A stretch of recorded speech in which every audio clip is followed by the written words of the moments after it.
अरे बच्चों, इन पेड़ पौधों को क्यों तोड़ रहे हो? काका, हम तो केवल फूल तोड़ रहे हैं, पौधे तो अरुण ने तोड़े हैं। यह बाग घूमने तथा हरियाली लाने के लिए है। मैं इसकी देखभाल करता हूँ। काका, हमें क्षमा कर दो, हम पौधे नहीं तोड़ेंगे और आपके साथ बाग की सुंदरता बढ़ाने में भी सहायता करेंगे। वाह, बच्चे तो बड़ी जल्दी समझ गए। क्या आप सब भी अपने आस पड़ोस को सुंदर बनाने में सहयोग करते हो?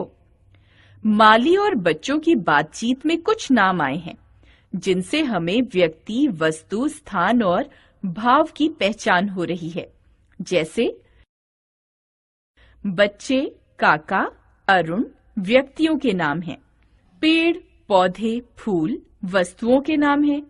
बाग स्थान का नाम है।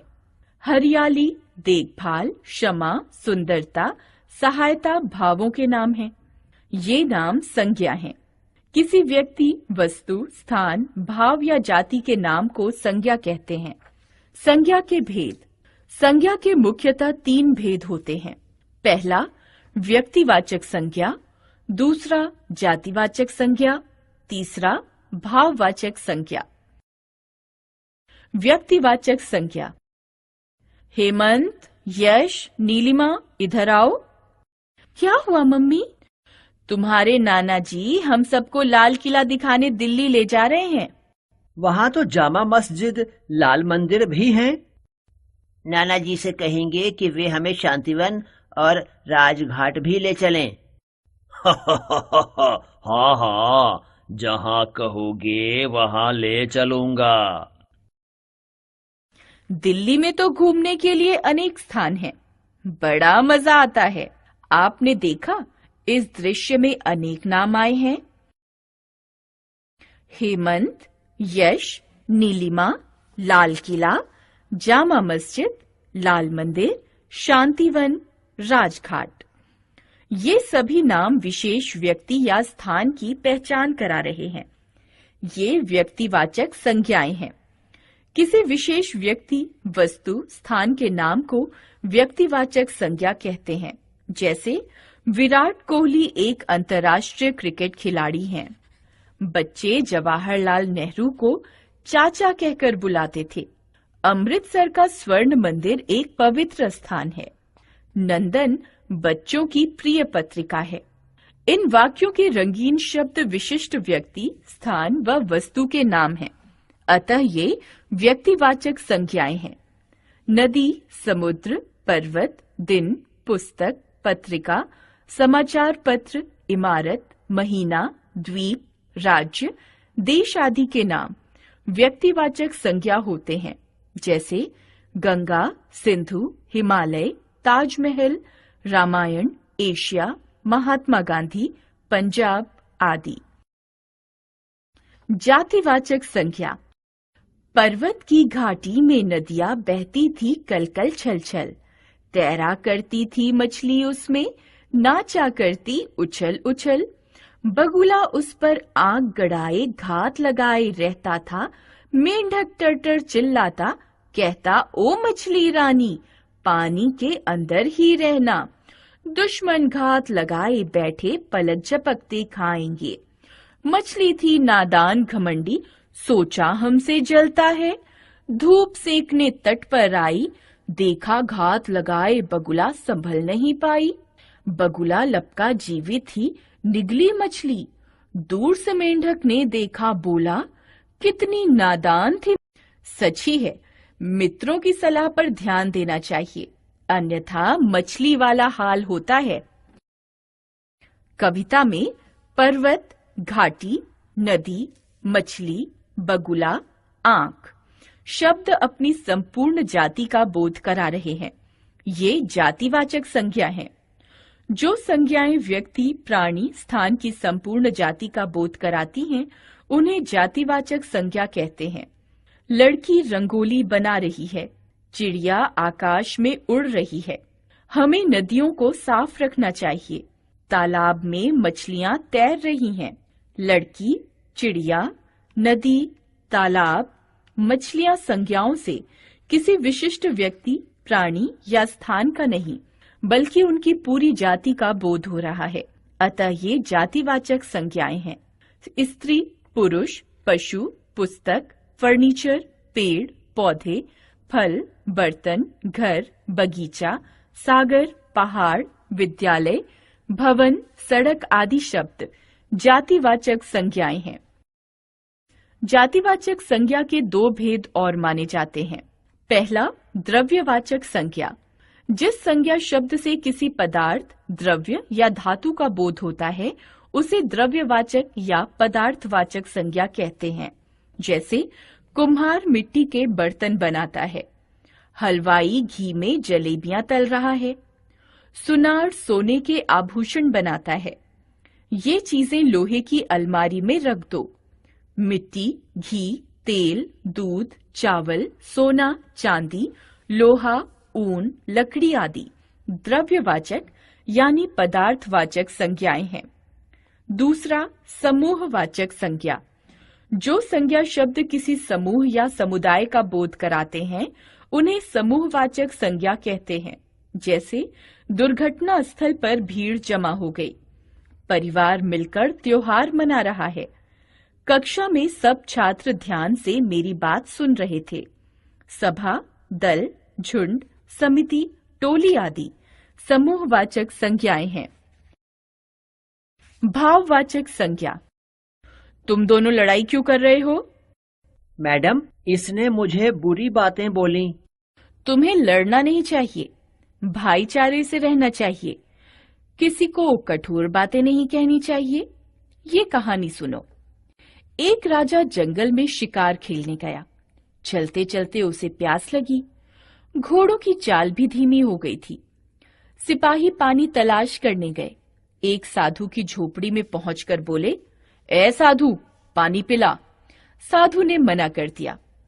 फिर राजा खुद गए। उन्होंने वाणी में मिठास भरकर कहा, महाराज प्रणाम, क्या थोड़ा जल मिलेगा? साधु ने प्रसन्नता से कहा, भीतर आओ और खूब पानी पियो। सिपाही बोले, हमें पानी क्यों नहीं दिया? साधु ने कहा कि वाणी में मधुरता नहीं थी, इसलिए तुम्हें पानी नहीं दिया। मैं समझ गया, अब सबसे अच्छी तरह बात करूंगा। शाबाश। अध्यापिका ने सही कहा कि मीठा बोलना चाहिए। सारे वर्णन में आए ये शब्द देखिए: लड़ाई, भाईचारा, शिकार, प्यास, चाल, तलाश, मिठास, प्रसन्नता, मधुरता। ये सभी शब्द भावों या अवस्था का बोध करा रहे हैं, इसलिए ये भाववाचक संज्ञा हैं। किसी गुण, स्थिति, दशा, भाव या विशेषता के नाम को भाववाचक संज्ञा कहते हैं। जैसे शरबत पीकर थोड़ी ठंडक मिली, गुंजन आलस्य के कारण खेलने नहीं गई, ताजमहल की सुंदरता देखकर हम दंग रह गए, दादाजी बुढ़ापे से परेशान हैं। ठंडक, आलस्य, सुंदरता, बुढ़ापा आदि अमूर्त भाव हैं। इन्हें केवल अनुभव किया जा सकता है, छुआ नहीं जा सकता। ये भाववाचक संज्ञा हैं। वीरता, सत्य, अहिंसा, हरियाली, लंबाई, अमीरी, सफेदी, क्रोध, ममता, चोरी, घृणा, प्रेम आदि भाववाचक संज्ञाएं ही हैं। व्यक्तिवाचक संज्ञा का जातिवाचक संज्ञा के रूप में प्रयोग। कभी कभी व्यक्तिवाचक संज्ञाएं ऐसे व्यक्तियों की ओर संकेत करती हैं जो समाज में अपने विशिष्ट गुणों के कारण अलग पहचाने जाते हैं, और उनका नाम लेने से वे विशिष्ट गुण या अवगुण हमारे मस्तिष्क में उभर आते हैं। वे इन विशिष्ट गुणों, अवगुणों का प्रतिनिधित्व करने लगते हैं। जैसे हरिश्चंद्र सत्यवादी, जयचंद विश्वासघाती, विभीषण घर का भेदी, एकलव्य गुरु भक्ति, सीता सावित्री पतिव्रता आदि का। इनके कुछ प्रयोग देखिए। इस देश में जयचंदों की कमी नहीं है। तुम अपने आप को हरिश्चंद्र समझते हो। भारत को विभीषणों से बचकर रहना चाहिए। इन वाक्यों में रंगीन संज्ञाएं व्यक्तिवाचक होते हुए भी जातिवाचक संज्ञा के रूप में प्रयुक्त हुई हैं। जातिवाचक संज्ञा का व्यक्तिवाचक संज्ञा के रूप में प्रयोग। कभी कभी जातिवाचक संज्ञाएं रूढ़ हो जाती हैं और किसी व्यक्ति या स्थान विशेष के अर्थ में प्रयुक्त होने लगती हैं। जैसे पंडित जी भारत के पहले प्रधानमंत्री थे। यहाँ पंडित जी जातिवाचक संज्ञा है, किंतु पंडित जवाहरलाल नेहरू व्यक्ति विशेष के लिए रूढ़ हो गया है। इस प्रकार यहाँ जातिवाचक संज्ञा का व्यक्तिवाचक संज्ञा के रूप में प्रयोग हुआ है। शास्त्री जी ने जय जवान जय किसान का नारा दिया। लाल बहादुर शास्त्री। गांधी जी अहिंसा के पुजारी थे। मोहनदास करमचंद गांधी। हजारों की संख्या में लोग रथ यात्रा देखने पुरी जाते हैं। जगन्नाथपुरी। नेताजी ने कहा, तुम मुझे खून दो, मैं तुम्हें आजादी दूंगा। सुभाष चंद्र बोस। भाववाचक संज्ञाओं का जातिवाचक संज्ञा के रूप में प्रयोग। भाववाचक संज्ञाएं जब बहुवचन में प्रयोग की जाती हैं, तो जातिवाचक संज्ञा बन जाती हैं। जैसे बुराइयों से दूर रहो, देशों के बीच दूरियां कम होती जा रही हैं। आगे बढ़ो और ऊंचाइयों को छू लो। यहाँ बुराइयों, दूरियां और ऊंचाइयों शब्द का प्रयोग जातिवाचक संज्ञा के रूप में हो रहा है। भाववाचक संज्ञाओं की रचना। कुछ शब्द मूल रूप में भाववाचक संज्ञा होते हैं, जैसे घृणा, प्रेम, क्रोध, दया आदि। किंतु अधिकांश भाववाचक संज्ञाएं जातिवाचक संज्ञा, सर्वनाम, विशेषण, क्रिया तथा अव्यय शब्दों में प्रत्यय जोड़कर बनाई जाती हैं। जैसे जातिवाचक संज्ञाओं से भाववाचक संज्ञा बनाना। जातिवाचक, भाववाचक संज्ञा। अतिथि, आतिथ्य। प्रभु, प्रभुता। गुरु, गुरुता या गुरुत्व। बूढ़ा, बुढ़ापा। मित्र, मित्रता। जाति, जातीयता। माता, मातृत्व। युवक, यौवन। स्वामी, स्वामित्व। तरुण, तरुणाई। सर्वनाम से भाववाचक संज्ञा बनाना। सर्वनाम, भाववाचक संज्ञा। अहम, अहंकार। अपना, अपनत्व, अपनापन। स्व, स्वत्व। मम, ममत्व, ममता। निज, निजता, निजत्व। आप, आपा। सर्व, सर्वस्व। विशेषण से भाववाचक संज्ञा बनाना। विशेषण, भाववाचक संज्ञा। चतुर, चातुर्य, चतुराई। कुशल, कुशलता। छोटा, छुटपन। गंदा, गंदगी। पापी, पाप। चिकना, चिकनाहट। ठंडा, ठंडक। काला, कालिमा। अरुण, अरुणिमा। शांत, शांति।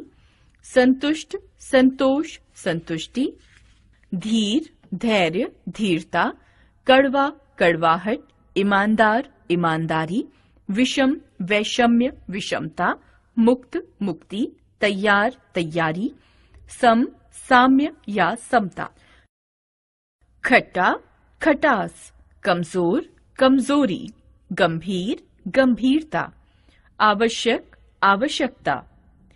क्रिया से भाववाचक संज्ञा बनाना। क्रिया, भाववाचक संज्ञा। काटना, कटाई। हंसना, हंसी। पढ़ना, पढ़ाई। बचना, बचाव। घबराना, घबराहट। रोना, रुलाई। बहना, बहाव। डरना, डर। चुनना, चुनाव। ठहरना, ठहराव। मिलना, मिलावट। लजाना, लाज, लज्जा। कहना, कहावत। कसना, कसाव। गिनना, गिनती। सजाना, सजावट। लूटना, लूट। सुनना, सुनवाई। अव्यय से भाववाचक संज्ञा बनाना।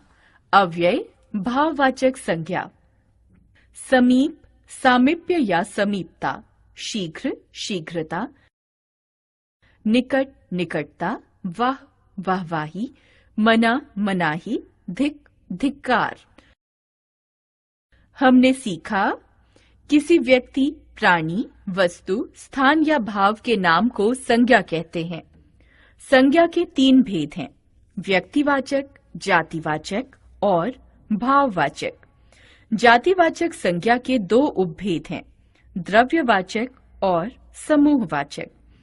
बहुवचन में प्रयोग होने पर भाववाचक संज्ञा जातिवाचक संज्ञा बन जाती है। कई बार जातिवाचक संज्ञा का व्यक्तिवाचक संज्ञा के रूप में और व्यक्तिवाचक संज्ञा का जातिवाचक संज्ञा के रूप में प्रयोग होता है।